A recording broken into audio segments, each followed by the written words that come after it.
Chapitre 36, cinquième partie. Le but de la création du monde, c'est de faire une demeure à Dieu ici-bas. La finalité et la fin de l'accomplissement de cette kavana, de cette intention, c'est les temps messianiques, Yemot HaMashiach, qui se décompose en trois périodes.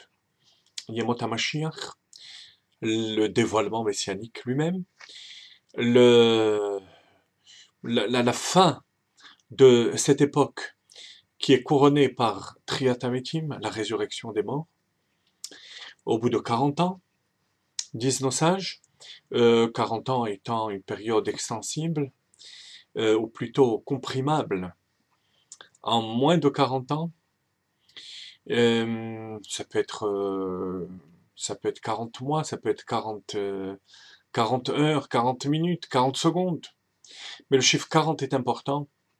Ben Arbaim Lepina, c'est la notion de maturité. Et enfin, la troisième époque, c'est Elef Hashvi'i. C'est le 7e millénaire qui correspond au srar, au salaire du travail qui a été accompli pendant les 6 millénaires. Donc attention, fondamental de comprendre que les temps messianiques, Triat Ametim, ce n'est pas seulement la récompense.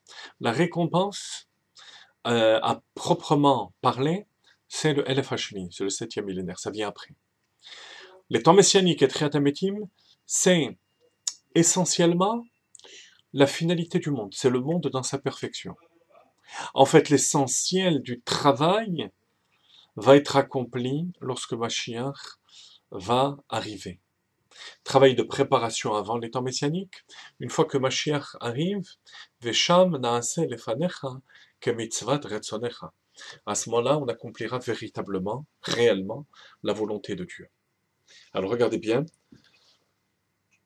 Venoda sheyemot HaMashiach.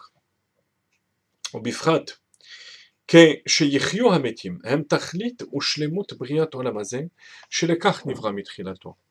Il est connu que les temps messianiques et Triat Ametim, c'est la finalité et la perfection de ce monde, et c'est pour cette raison qu'il a été créé dès le départ, pour arriver à cette situation. Donc c'est la finalité, ce n'est pas encore la récompense.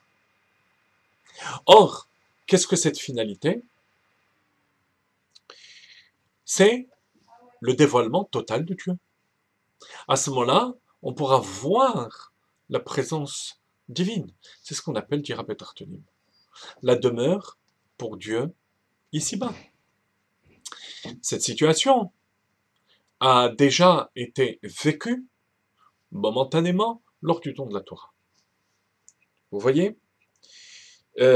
וגם כבר היה לעולמים, מעין זה בשעת מתן תורה. Au moment du don de la Torah, כדכתיב אתה הוראת לדעת כי השם הוא אלוקים. Tu t'es montré, toi Dieu, dans toute ton essence. Hashem hu Elokim. En od milevado, il n'y a rien d'autre que Dieu. הוראת ממש בראייה חושית. כדכתיב וכל העם רואים את הקולות, רואים את הנשמע. On était capable à ce moment-là de voir Dieu, comme nos maîtres disent, ופירשו רז"ל מסתכלים למזרח ושומעים את הדיבור יוצא אנוכי. וכן לארבע רוחות העולם. La voix divine, je suis Hachem ton Dieu, venez retentissez de tous les côtés. On veut nous faire ressortir, avec ces mots-là, que le dévoilement divin qui s'est produit lors du don de la Torah n'était pas vécu comme quelque chose de surnaturel. On était capable de voir. Lorsqu'on parle de voir, je vois la table, le verre, la caméra qui est en face de moi, il s'agit d'une vue naturelle. De même, lorsqu'on verra le dévoilement de Dieu, on ne le verra pas comme quelque chose de surnaturel. On verra à travers le monde le dévoilement total d'Akadosh Baruch Hu. Ce dévoilement total d'Akadosh Baruch Hu sera vécu comme quelque chose de naturel. C'est là le symbole de la voix de Anochi Hashem Elokecha qui retentissait de tous les côtés. Lorsque Mashiach viendra, on aura exactement ce qui s'est passé lors du don de la Torah, mais en permanence. En permanence, ça veut dire que cet aspect naturel va se prolonger dans le temps. C'est le sens de Dira Petartonim, la demeure à Dieu ici-bas. Donc, je résume. Le but de la création s'est accompli une première fois lors du don de la Torah, de manière momentanée. Il va se réaliser totalement et définitivement lorsque Mashiach se dévoilera et qu'il y aura la résurrection des morts. Donc, on comprend, bien entendu pour nous, l'enseignement est essentiel, puisqu'il faut se préparer à cette époque. Bien plus, on produit cette époque. Comment produire cette époque? En faisant en sorte que la présence de Dieu soit quelque chose de palpable, de visible. Visible dans ce sens que ça devient une telle évidence, grâce à notre foi, grâce à notre émouna, grâce à la Shgara Pratit, à la providence divine, que je suis capable de voir comme quelque chose de naturel la présence d'Akadosh Baruch Hu ici-bas.